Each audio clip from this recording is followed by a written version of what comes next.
Hello and welcome to News Tonight. I am Rhoda Ngonzi, on sign language Elizabeth Nakakuni. Let's take a look at the top stories tonight.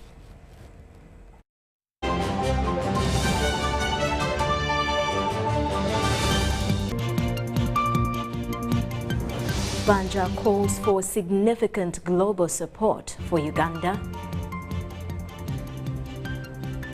Ministry of Education and Sports bans boarding section of nursery schools. While Minister Babalanda apologizes over anomalies at UPPC after acting in absence of the board. And Uganda Olympic Committee and Kaboja International School sign MOU to provide sports facilities.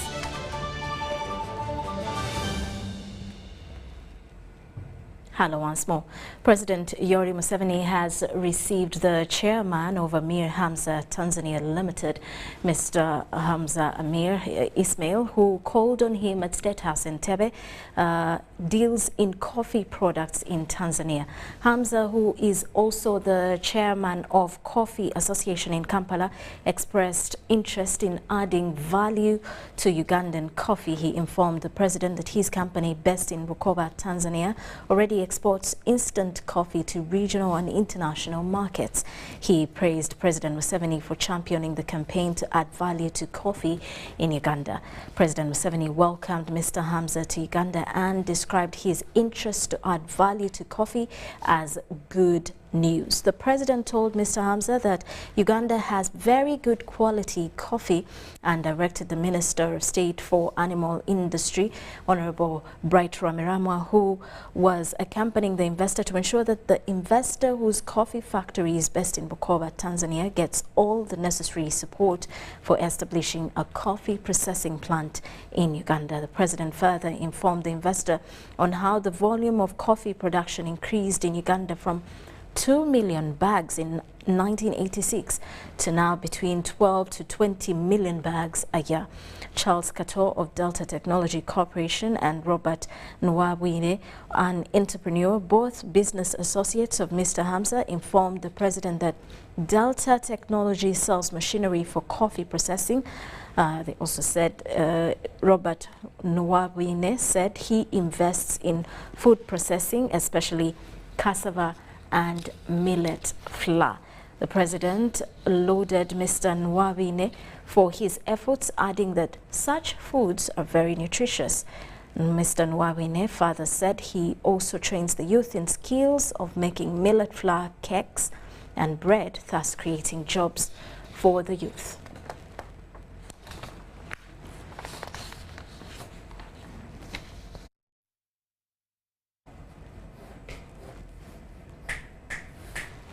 Now, the Prime Minister, Robin Nabanja, has called for significant global support for Uganda as refugee hosting country.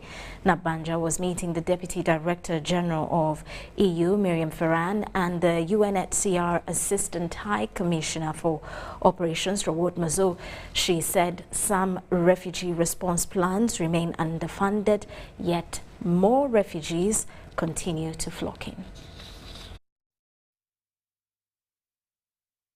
The Prime Minister, Right Honourable Robin Nabanja, was today meeting with the Deputy Director General of EU, Miriam Ferran, and the UNHCR Assistant High Commissioner for Operations, Rawod Mazo. The meeting took place at the office of the Prime Minister in Kampala. Currently, you are aware that we are hosting over 1.5 million refugees. Uganda is the largest refugee hosting country in Africa, and among the top refugee hosting countries in the world. This is on record. It promotes peaceful coexistence between refugees and the host communities. In Uganda, refugees get plots of land. This is on record, to cultivate and establish houses and homestays. They also access the same social services and the host communities. Uganda implements the comprehensive refugee response framework, and it emphasizes inclusion of refugees into national systems, particularly in education, health, and livelihood. And I know a lot of money is being sent to this country. I'm of the view if we could concentrate this money and put up habitable infrastructure. Habitable in the sense that if, say for example, we can put up storage structures, because refugees have been here since 1940. In coordination with the government, UNHCR and partners continue to provide protection and humanitarian assistance to refugees in Uganda. We have a joint mission from the humanitarian department and also making a link to the support in terms of security and peace, support to peace. So we really have a continuum in our approach. And this is an approach that, from our perspective, applies first and foremost to Uganda, but to the whole Great Lake region. And this is why in the European Union we just adopted a new strategy for the Great Lakes. The Global Refugee Forum is slated to take place in Geneva in December this year. It is expected to strengthen strategic partnerships and collaboration for refugees and host communities to continue living peacefully. Bringing the private sector in the response, and also seeing in each and every displaced person a private sector actor, and saying that this person does not always just need assistance, humanitarian assistance, but sometimes need investment, need support for that person to play its rightful role as part of the economy. The meeting was attended by the second Deputy Prime Minister, Right Honorable General Moses Ali, and several other ministers. Doreen Nasasira reporting for UBC News. Now, legislators on the Parliamentary Committee on Education and Sports... In her remarks, Mrs. We apologize for that.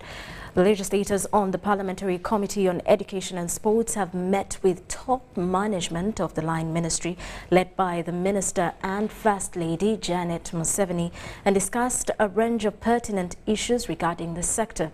The meeting, convened and chaired by Chairperson of the Parliamentary Committee on Education and Sports, Honorable Twesige John Ntwamuhira, sat at Kololo Independence Grounds.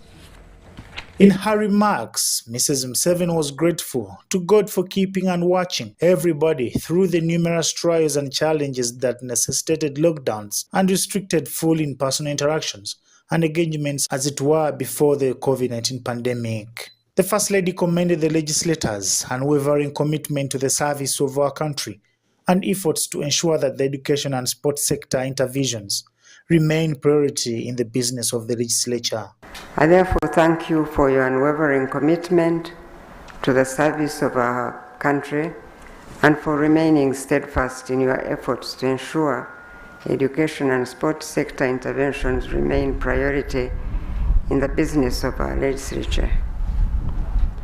Today, we have been afforded yet another opportunity to review the progress of our plans, reconfirm the priorities, and renew our purpose to attainment of goals. I have taken note of the issues arising from the submissions from the committee and find it encouraging that we are all committed to the same cause, pursuing the same ambition for the betterment of education and sports for Uganda. Mrs. Museveni updated the legislators on progress of the policy and legal reforms in the education sector, including the National Teacher Bill 2023, the TVET Bill 2023, and the amendment of the Universities and Other Tertiary Institutions Act 2001. Honorable Minister reported that the ministry is in the middle of stakeholder consultations on the draft National Teacher Bill 2023. This proposed law seeks to regulate the teaching professional from pre-primary to tertiary education level. Under the National Teacher Policy 2019, the government will no longer admit senior four-leavers for teacher training programs in primary teacher colleges. However, assurances were given that senior four-leavers still have other pathways they can pursue other than joining PTCs such as the TVET pathway or proceeding to A-level. She, however, pointed out the challenge of inadequate supply of competent instructors to skill the young people in the country, despite government's effort to improve the remuneration of the TVET instructors. Therefore, I have made it my ambitious goal to see that we transform and widen our pool of competent instructors. For now, We are having exchange programs where our instructors travel to foreign countries, but the most sustainable approach is to have our instructors trained or reoriented from here. About amending the Universities and Other Tertiary Institutions Act 2001, Mrs. Museveni reported that it is being done comprehensively, and some of the programs include reviewing of the government white paper on education 1992 and the higher education subsector being done by the Education Policy Review Commission. In his remarks, Honorable Twesi John talked about the achievements so far made by the Committee of Education and Sports during the second session of the 11th Parliament. These include visiting key agencies of the ministry to understand their operations, field visits to Akibua and Buhinga Stadium, and processing various motions for resolutions of Parliament. We look forward to witnessing the successful implementation of the above goals and objectives of the NRM manifesto. You allow me to present to you some of these achievements as indicated below. At the start of our session, we visited key agencies of the Ministry of Education and Sports to understand their operations. We held 2 field activities to Akibua and Buhinga and southwestern Uganda in our oversight role. The outcome is that a report on the Committee on Education and Sports on the mandate of operation of institutions in the education and sports subsector was compiled, and the committee has that report. He further appreciated the work done by the technical team from the Ministry of Education and always adhering to their callings when in need. Reporting for UBC, Paguma William. Now, Minister for Presidency Millie Babalanda has denied allegations that she influenced the recruitment of the new board and irregular procurements at Uganda Printers and Publishers Corporation. She has also distanced herself from the alleged involvement in the dissolution of the old board. Because when we read the UPPC Act, nothing of the sort is mentioned therein. That when the board is absent, minister assumes the role of the board. The Committee on Commission, Statutory Authority and State Enterprises is inquiring into the alleged irregularities at Uganda Printers and Publishing Corporation. It's alleged that Minister for Presidency Millie Babalanda was involved in forceful dissolution of the former board, irregular recruitment of the new board, and influencing of procurements at UPPC. A situation where one has powers to appoint and the person you appoint is not available, by implication, you have to take charge. Needs to commit to this committee that is the one that advised the minister that the law gives her a leeway. The framers of the law would have made it explicitly clear. The only powers given to the minister is to appoint the board. Minister Millie Babalanda and some officials from Uganda Printers and Publishing Corporation appeared before COSASE to respond to the queries. Minister Babalanda explained to the committee that she only signed on the documents following a crisis after the interdiction of the old board. I had to stand in to undertake the responsibility of the board on the following grounds. The UPPC is a corporate entity that cannot suspend its business due to lack of a board. Absence of a UPPC board is associated with the ongoing criminal investigations in the corporation, which commenced on August 16 of 2021 at my request, and which resulted in my interdicting of the board members and later some of the staff at the request of the police when they interfered with police investigations. She clarified that the appointment of Kenneth Oluka as the acting managing director was never under her influence. Now she appointed herself as the board chairman, in fact, as the entire board. You know, so she was signing documents as board chairman. Under what law? There's no law that empowers her to do that, okay? Then she hires a managing director. The law said the board is not supposed to hire a managing director. So she has been operating illegally, which is very problematic. Is about the acting managing director that is acting in the capacity of a substantive manager. On the mismanagement of over 5 billion meant for procurement of coloured printers, Minister Babalanda told the committee that she stopped the purchase of the second printer after citing corruption. Very problematic.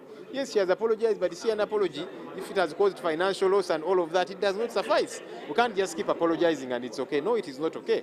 And there are other issues, you know, money, billions of shillings to buy machines, 2 billion, 5.6 billion, which she says she wasn't even aware of, and yet they awarded the contract. On the contrary, the committee established that ABS company that was contracted to conduct the recruitment process in 2021 acted partisan.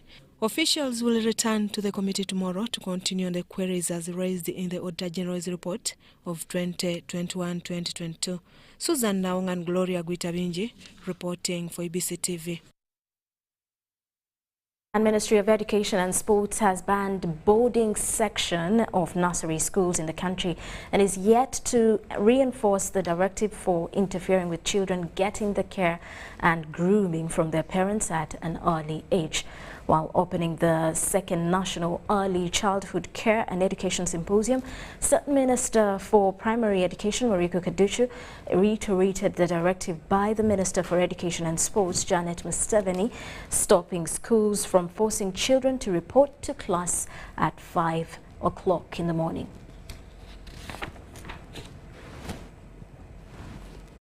Implement early childhood care and education program for children aged 2 to 5 years. Ministry of Education and Sports cites over 80% of the early childhood and care centers are operating legally, non-registered, licensed, or lack of minimum requirements to operate. It will be until such a time when the policy is reviewed. When we've reviewed the policy and we have given provision for government to be able to take and implement the ECD, that is only when we can start implementing. Because without reviewing the policy, we cannot start implementing what is outside the Act. Ministry of Education and Sports will come up with policy guidelines to compel the private sector with early childhood centers comply. Ministry of Education and Sports has banned.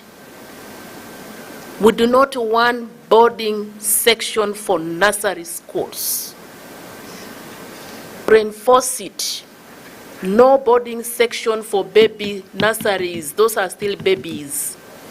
They should still continue to enjoy their parents' tender, loving care. Continue to protect the child, love the child, and provide that continuous teaching for the child as a day scholar. Children, however, cannot access early childhood care and education since 1.8 million do not go to those centers, and yet even the completion rate for those who get an opportunity to attend is very low. Government of Uganda, the Ministry of Education and Sport, please consider adding children who are at the age 5 to your government official spending. To propose to undertake legal reforms by changing Section 10(2)(a) of the Education Act and replacing it with section that provides for the government to design and provide a compulsory pre-primary level of education for at least 1 year. Education experts recommend that parents are empowered with skills to support children, while those involved have the capacity to provide the service. For instance, we saw that a large share of learners are not meeting the literacy and numeracy benchmarks by P3. That's a really critical point in the education cycle, because that's the point where, for literacy, for example, we shift from learning to read to reading to learn. We're no longer necessarily teaching literacy as much as we're using literacy as a means to learn other things. And if the learners don't have those skills at that point, then learning tends to flatline. During the second National Early Childhood Care and Education Symposium, all stakeholders committed to make early childhood education key priority. And on behalf of UNICEF Uganda country team, I declare that we are fully committed to support early childhood care and education in Uganda. I'm very happy to recommit our commitment to early childhood development and education.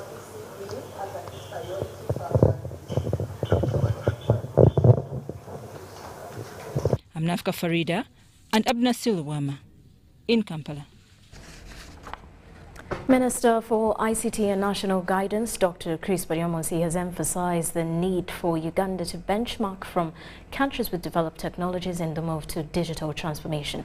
He was speaking at Huawei ICT Congress in Kampala. Uganda needs to benchmark from countries rich in technology to achieve the 2040 goal on digital transformation. The ICT Minister, Rhoda Ngonzi, says enough resources should be allocated to ICT in training and research. Move faster as Uganda, as African countries, but that requires us to allocate more resources into the area of ICT because research is going on and many technologies are being brought on board. We may not have to reinvent the wheel to come up with these technologies. We just need to draw lessons from those countries which already have those technologies and see how to adapt them and how to integrate them within our system. Government is yet to acquire a loan from the Exim Bank to facilitate connection of all districts on digital platforms and ease communication across public agencies. Government transitioning from manual processes to electronic and digital services. The Ministry of ICT's partnership with Huawei will boost digital transformation. Campus network solutions. Campus network is the LAN network, networks in offices, in schools, in industries and all that, to show them what is the latest in the industry and to show them that it's not very hard to get there. As technology grows, cybersecurity becomes a concern where everyone must be protected. The Executive Director, Nita Yu, says plans are underway to strengthen cybersecurity across the spectrum. To form a committee of cybersecurity experts, cross-cutting all sectors of the economy. So cybersecurity is not just in information technology. We are now going to petroleum and gas. We have transport. Someone can hack your transport system. You may think transport is not prone to cyber attack, but it can be. Joshua Kagoro, Miriam Nwomujisha, UBC News. Now, the Prime Minister, Rhoda Ngonzi, has called for a significant global support for Uganda as a refugee hosting country. Ngonzi was meeting the Deputy Director General of the EU, Miriam Ferran, and the UNHCR Assistant High Commissioner for Operations, Rhoda Ngonzi. She said some refugee response plans remain underfunded, yet more refugees continue to flock in. Currently, Uganda is hosting 1.5 million refugees.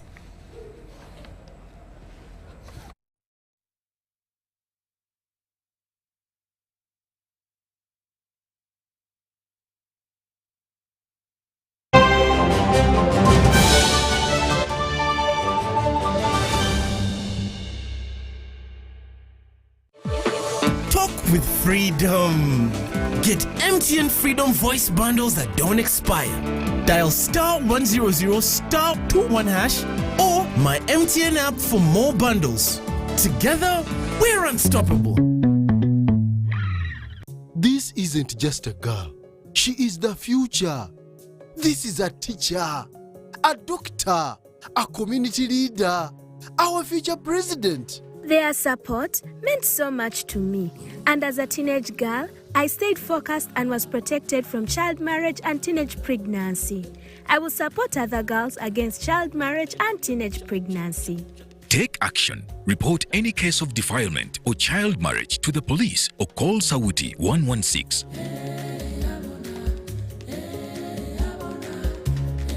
10 years of supporting health in Uganda. This year, the Kabaka Birthday Run will mark its 10-year anniversary on Sunday, 16th April at Lubidi, starting 7 a.m. And continue the fight to end AIDS by 2030. Buy your running kit today at 20,000 shillings from Airtel shops, Benchuanuka, Fubani, New Taxi Pack, or Majestic Brands office in Bulangi Mango. You can also pay using Airtel Money. Dial *185 *5#. Kits purchased using Airtel Money shall be picked from Airtel Wampe or Shop. Paul is sponsored by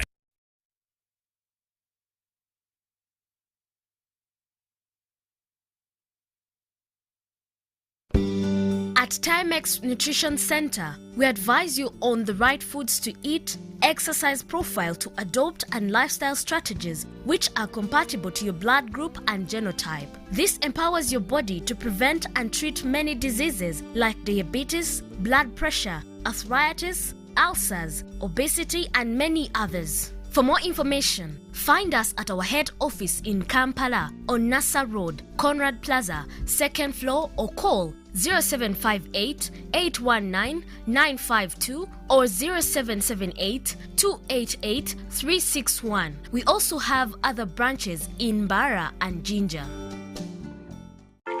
Are you tired of high fees and slow transfer time when sending money? Look no further. Airtel Money is here to revolutionize the way you move your money. We have revised our rates, and now sending money from Airtel to other networks in Uganda, East Africa, and to the rest of the world has never been more affordable. Plus, you can trust Airtel Money to get your money where it needs to go quickly and safely. Simply dial *185# and start sending money. Switch to Airtel Money today and experience unbeatable rates and top-notch services for all your local and international money transfer needs. Airtel Money. Instant, secure, borderless. TB kills approximately 30 people daily, and 247 Ugandans fall ill of TB disease every day.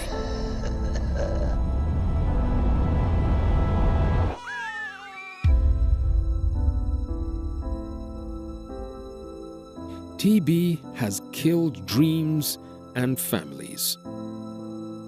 We all deserve a chance in life to hustle, smile.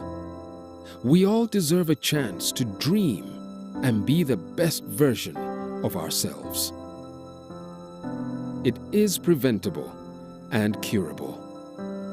Know your status. TB testing, treatment, and all TB-related services are free in all government hospitals and accredited private health centers.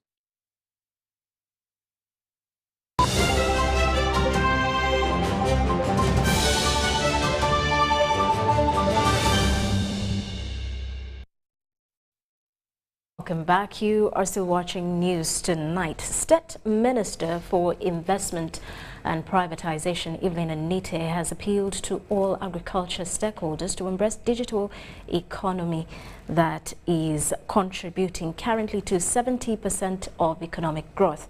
She was launching fintech solution to accelerate agri-business in Uganda and financial inclusion for smallholder farmers in underdeserved communities in Yumbe district.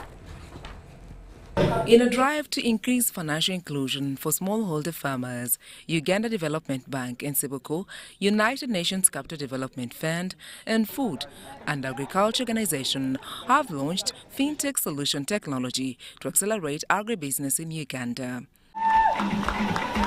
State Minister for Investment and Privatization Evelyn Anite says this technology will enable people of the northern region to access loans at low interest rates. It is a platform that makes them to access credit and also enable them to be able to save their money, but at the same time be able to buy agriculture inputs to be able to participate in the agri-led development of Uganda. Anita advised development partners of this technology to support farmers. Now that they've accepted you at day one, please do not disappoint them. And they will not disappoint you because they are very sincere, they will pay back your money. The Managing Director, Uganda Development Bank, emphasizes that they are targeting over 1,000 smallholder farmers. In this season, our primary target is to reach at least 1,000 smallholder farmers, which has already started. And these digital loans will aid them in increasing production, intensifying food security, and boosting household incomes. The Food and Agriculture Organization country representative Antonio discloses that the agriculture sector can lead Uganda to achieve UN Sustainable Development Goals. We know that, that this sector still remains behind compared to other sectors in attracting investments, including access to credit by farmers, because we know of the high risk that is involved. The Yumbe District Woman MP, Avako Naima, appealed to authorities to make it accessible to local people. Please, after here, make it very accessible, very easy, as you mentioned, to the people, so that we elevate poverty in the Yumbe district. Some of the district local leaders pledged support. We have the road from Koboko through Yumbe to Moyo to Laropi. This road under refugee window is supposed to be tarmacked, and we've always written to government of Uganda, but there are no clear information as to when the actual tarmacking of the road will be.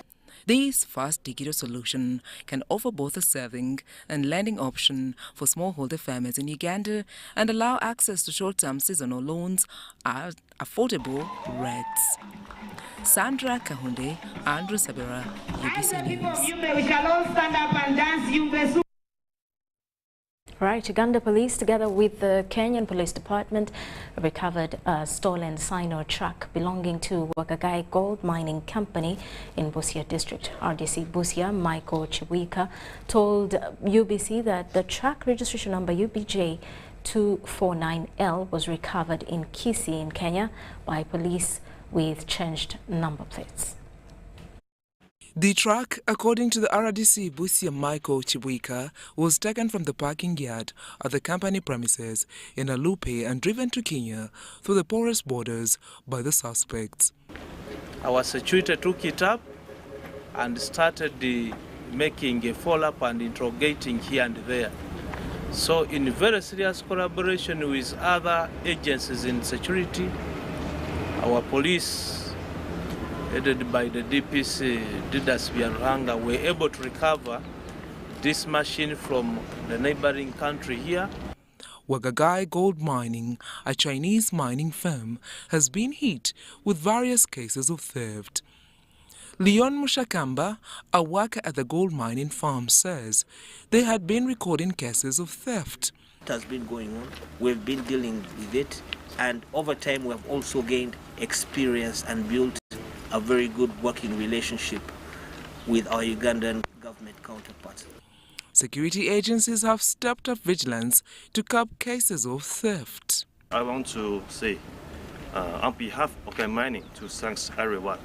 And today you come here, I want to ask Wagagai Mining, also before after we can cooperate together.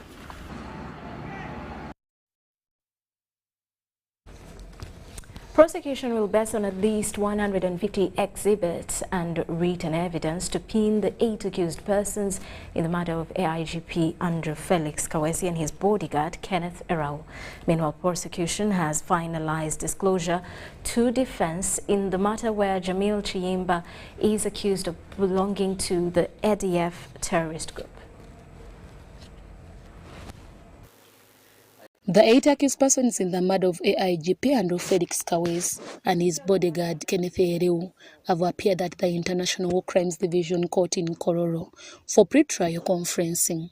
Before Lady Justice Alice Komhanj Kauka, prosecution finalized with disclosure to defense and presented 150 exhibits to base on in the matter. I know the list of what was physically inspected. There are 10 items. And we have the proposed marking. It's PEID 141 up to PEID 150. Among the exhibits were also physical disclosures they presented to defense. That is mainly statements from the accused persons, together with statements from several witnesses, especially the police officers, and still they include the physical exhibits. Those are the exhibits which we saw then, including the car of the late which he was driving. Includes the clothes he was putting on then. They include several bullets. They include also several projectiles. And the telephone numbers which were got, or the telephone lines and the phones themselves which were got from our accused persons. Prosecution asked court to set the pre-trial hearing date when court will confirm whether the evidence presented by prosecution is enough to proceed with the pre-trial of the matter. Court has also issued a criminal summons against one Shafik Kasuja, who jumped bail for now 4 times. We tried to talk to his family. At the same time, his family came to court and informed court about his arrest or re-arrest from his workplace in Nkrumah. Court resumed on 18th April 2023. The accused persons have been remanded to Rosira Government Prison. Meanwhile, prosecution has also finalized with disclosure to defense in the case where Jamal Chiyimba is accused of belonging to a terrorist organization, ADF. The proposed marking from P1 to P10, but as PIDs. We're praying for a date for the pre-trial. Court has also confirmed the charges against Jamal Chiyimba, although he was not allowed to take plea, since this court has no jurisdiction to try this matter. It's a charge of soliciting or inviting support for a terrorist organization. On the 29th January 2022, at the old taxi park in Kampala City, you solicited or invited support for the Allied Democratic Forces, in brackets ADF, a terrorist organization. Have you heard the charge? Yes, I have. Have you understood? The former Guantanamo Bay detainee Jamal Chiyimba, 43 years, in the lower court. He denied all the offences. In this matter, prosecution contends that between the year 2021 and 2022 in the Democratic Republic of Congo and Uganda, Jamal Chiyimba belonged and professed to belong to a terrorist organization and the Allied Democratic Forces, ADF. He has been remanded to Rosira Government Prison. Deborah Namamonde, UBC News. The Supreme Mufti of Uganda, Sheikh Mohammed Galabuzi, has met the head of the Office of the President, Hajat Hadija Namyalo, at Chibuli to discuss issues between the two sides and how they can be resolved. The meeting was at Chibuli office of the Supreme Mufti.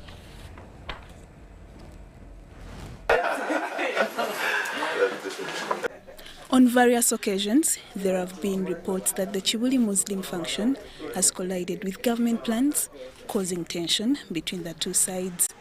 To resolve the differences, the head of the office of the NRM chairman and president, Hajat Hadija Namyalo, has met with the Supreme Mufti, Sheikh Mohammed Galabuzi, to discuss the issues. After the 2-hour closed meeting, the Supreme Mufti briefed the media on the progress. Batukira mukembeze w'eggwanga olw'ebigendero ebitali bimu ginayogerayo byayagala ate ng'oluusi ffe aba boogeddwako tetufunye mukisa kubaako twogera naye okumalawo ebiba byogeddwa abantu abatali bamu naye okujja kwa Hadija wano kitegeeza nti byonna ebibadde byogerwa ffe tuli wamu ne gavumenti. He told journalists that they have found the right person to send to the president on issues affecting their office. The head of the office of the president, Hajat Hadija Namyalo, said she will brief President Museveni on the issues raised. And as well to pass over a message to HE as per the talks that they are fighting government. For them, they are like, no, for us, we are in support of this government. And by the way, they have even a full chairperson of a sub-county who is NRM, who is an NRM representative. She also gave out donations that will help the Muslims to break their fast. We thought that it was prudent enough to come with a package for the needy, so that we help the needy through Chibuli Mosque. Haji Sonko Twaha, the NRM district chairman, said the meeting will establish the relationship between the government and the Muslims at Chibuli. And we are very hopeful that this visit is the beginning of a new progress between the party, the government, and the office of the Supreme Mufti. Lydia Chumkama, Joseph Muyingo, UBC News.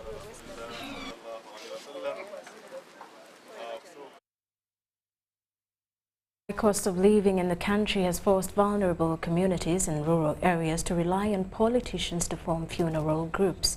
failure to get support from the politicians, especially the area members of parliament, one has to part with the property to clear the funeral expenses, leaving grieved families with nothing.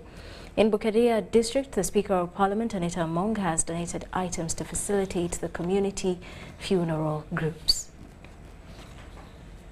Politicians have started supporting their electorates to form burial groups to save communities burial expenses due to poverty. In Bukedea district, the Speaker of Parliament, Among Anita, has donated a cluster of items worth millions of shillings to facilitate community funeral services in the district. We have had the challenges of burial where the little money that is collected to support the bereaved family is again used for hiring chairs. The items include plastic chairs, water tanks of 1,000 liters each, and the water bouncer for communities to be used free of charge. Previously, again, Honorable had donated chairs, but they were mishandled.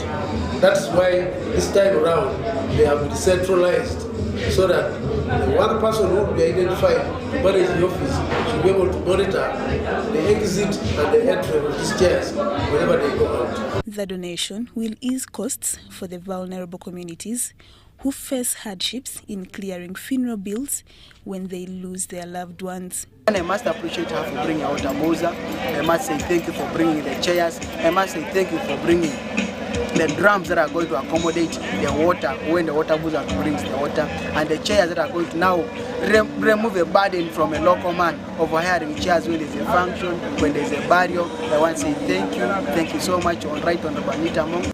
The locals petitioned the Speaker of Parliament, Among Anita, to consider the targeted beneficiaries, claiming that only the rich benefit from her projects. What about the tractors? The tractors. Now, the tractors, the issue of the tractors, those are only for the leaders of the church, but it will not help for us here in the community. It will not help only for 3 or 2 people. But Bukedea RDC, Wilbur Force Tukai, refuted the allegations by the communities. Many times, nobody has been disappointed, even with the vehicle that is apparently giving out water to the communities. Everybody who is having a function, both the bereaved families and those who are handling any kind of visit, they have always accessed this water. They also appealed to the Speaker for seeds so that they grow food and address food insecurity.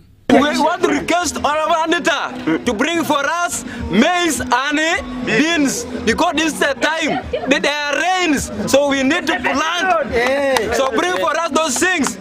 Lydia Chomkama, Joseph Okou, UBC News. And with that, we'll take a quick break. When we return, business news.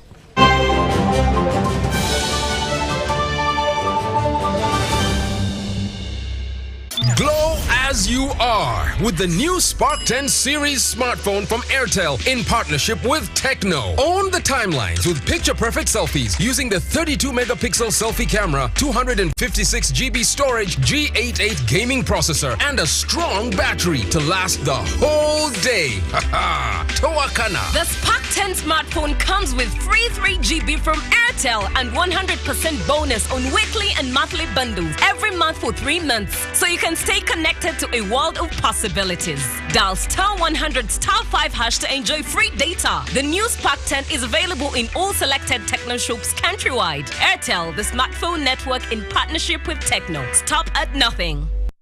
With God, comfort replaces pain. Peace replaces confusion.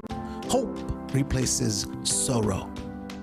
God loves you and knows you personally. He hears you and speaks to you in your thoughts, in your heart, and through living prophets. Come hear the words God has for you. Watch the General Conference on Sunday, 2nd of April.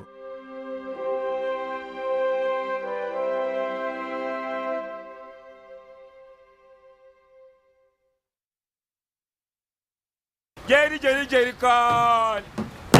Jerry con. Hey, Master Blaster. Touch him, man. Bang Jerry con with muscle. Those ones who say go is for you only. Mundava, best movies I teach you. When I go to the school, because of the camera is very far. Is you serious? Is serious you? What? Yeah? You step it on it. Add kilometers to your legs, and you get your sugar. We buy meat from Umaru, and Umaru refuse to give you enough meat. Mama! Show him that they don't joke with you. Umaru, okukakaluka n'okulungi kwetaagako omuntu akuyambako n'olwekyo tujja kukuteerawo embeera esaanidde osobole okukola ekisinga awamu teri kitulema.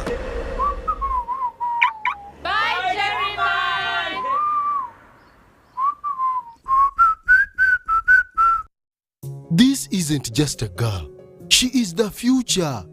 This is a teacher, a doctor, a community leader, our future president. She is the future of Uganda. And as a policy maker, the policies I enact today will protect her from child marriage and teenage pregnancy.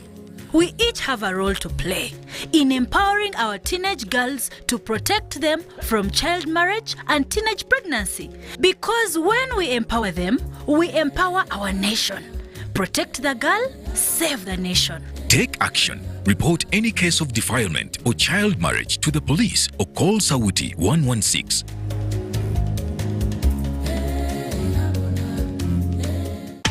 The Chillax bundles from Airtel have been upgraded. Introducing Voice Chillax bundles. No validity, no expiry, no worries. Dial *100 *1 hash, select voice bundles and choose your preferred Voice Chillax bundle today. Talk longer with loved ones across Uganda with Voice Chillax bundles that don't expire. Airtel, the smartphone network. At Timex Nutrition Center, we advise you on the right foods to eat, exercise profile to adopt, and lifestyle strategies which are compatible to your blood group and genotype. This empowers your body to prevent and treat many diseases like diabetes, blood pressure, arthritis, ulcers, obesity, and many others. For more information, find us at our head office in Kampala on Nassa Road, Conrad Plaza, 2nd floor, or call 0758 819 952 or 0778 288 361. We also have other branches in Mbara and Jinja.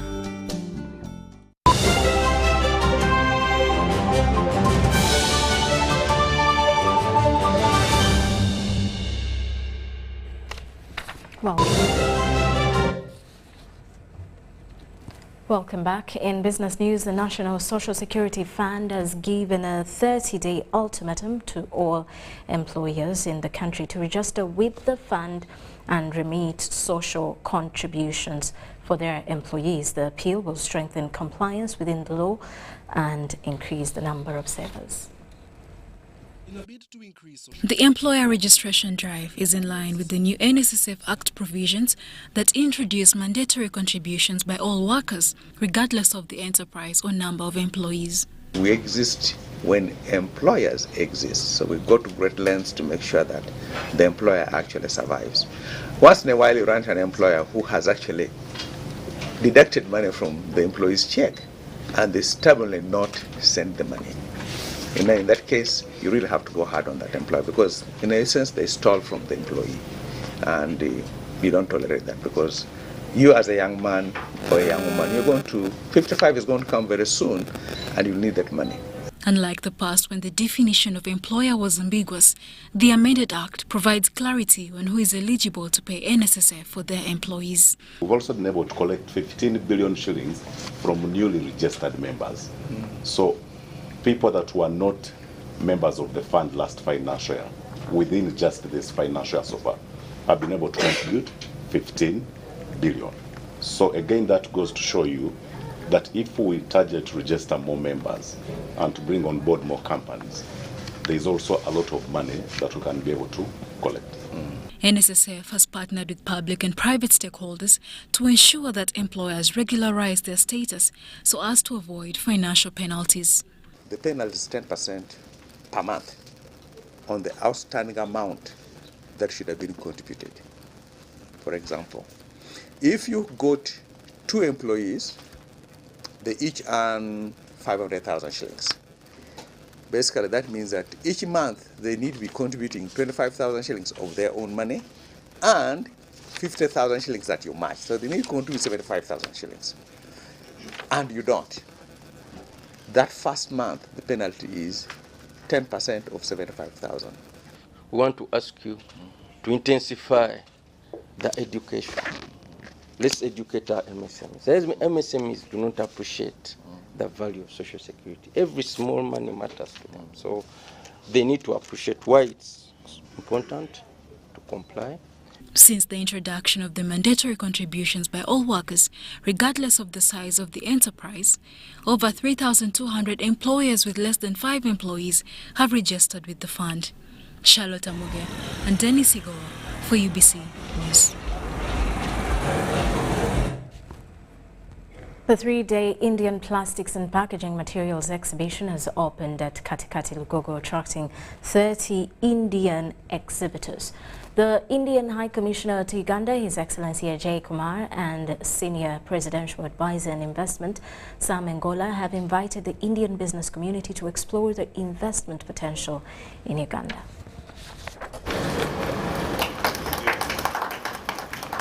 Plastics and packaging materials manufacturing in Uganda are the least exploited potential which foreign companies can exploit due to the growing demand in Uganda. At the opening of a 3-day Indian Plastics and Packaging Materials exhibition at Katikati Restaurant in Lugogo, the Indian High Commissioner Ajay Kumar commended the business environment in Uganda, which favor foreign direct investment.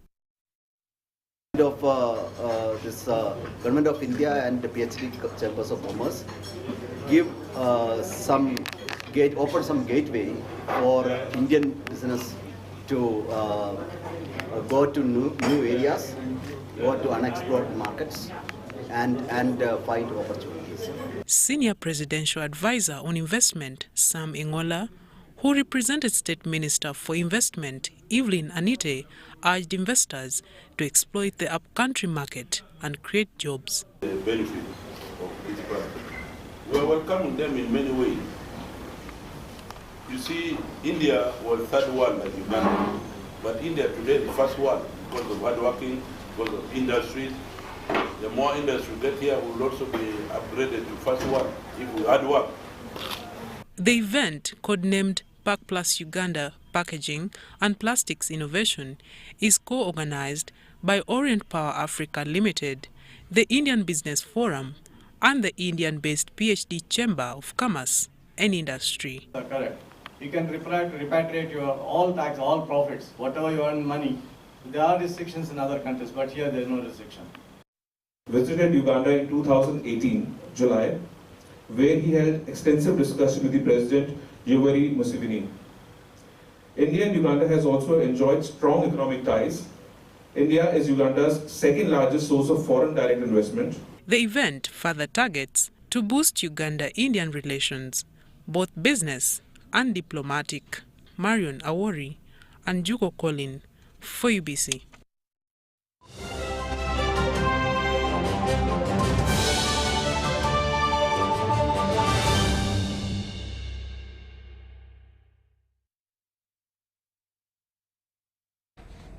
Uganda's sports sector has today witnessed a historic signing of a memorandum of understanding between Uganda Olympic Committee and Kaboja International School in Buziga. In the MOU, there are provisions for providing Uganda Olympic Committee with sports facilities to grow sport in Uganda. We're very happy is looking at how together we can promote Olympism, the whole idea of Olympic culture and education through a number of activities that are going to be carried on throughout the coming period. So we'd like first of all to thank Mr. Turia and the Kaboja management for accepting to partner with us.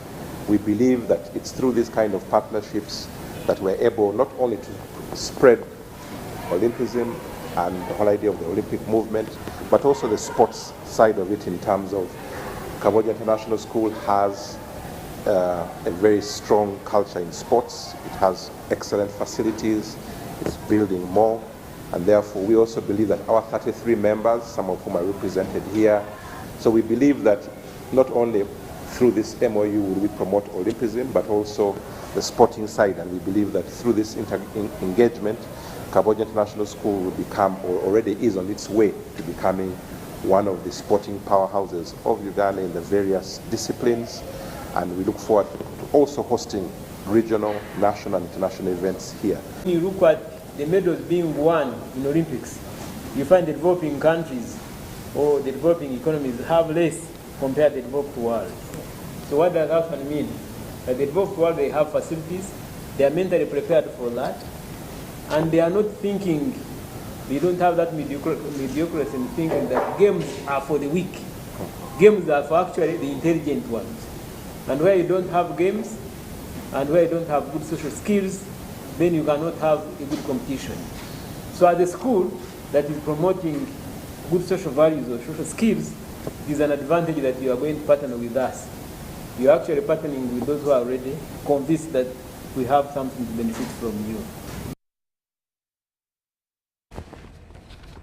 And it is a year since sports regained stability after the effects of COVID-19.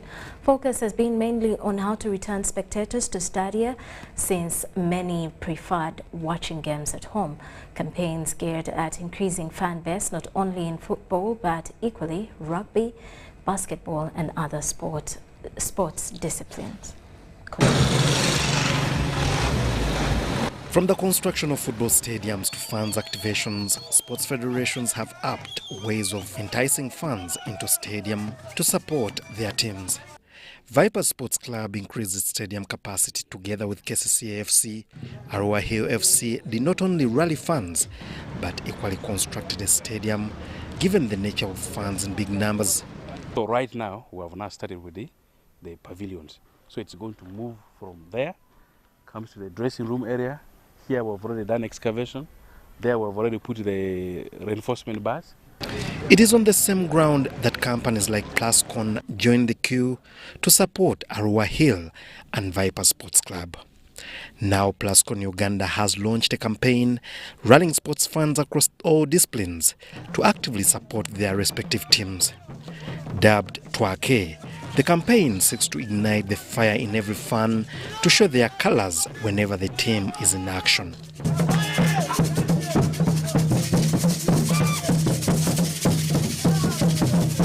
We as West Nile, we are good people, we are loving, we are friendly, and that's it. We always support and we go for the best. Through the Twake campaign, Plascon has provided a fan-centric platform to inspire action for collective benefit. The call to the sports fans all over the country is single. Join in, add your voice, show your support, start a fire, and together Twake.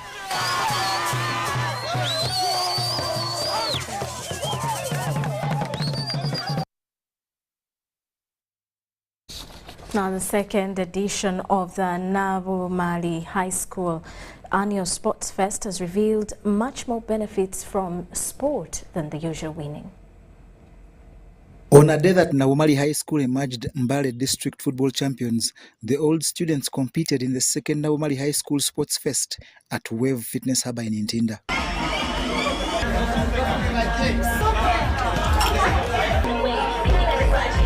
Arranged in 6 teams of Banks, Agre, Cabtree, Hannington, Tomsangi and Apollo, they contested in 10 disciplines including badminton, football, basketball and volleyball. Football was won by Banks, with Apollo winning badminton and Ludo, while Agri won all the other disciplines including basketball, volleyball, Scrabble and sack race to claim the overall crown.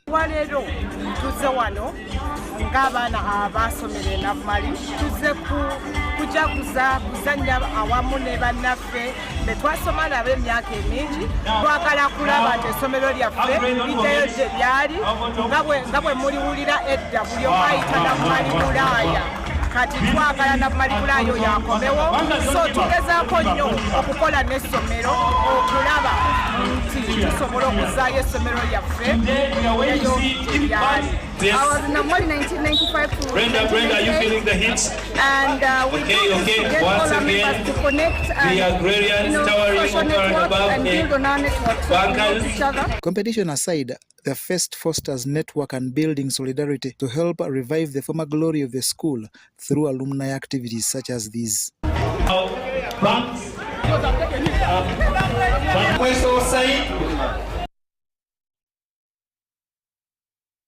Well, that does it for News Tonight for now. Elizabeth Nakakoni on Sign Language. I am Rhoda Ngonzi. We do return at 10 o'clock with more details.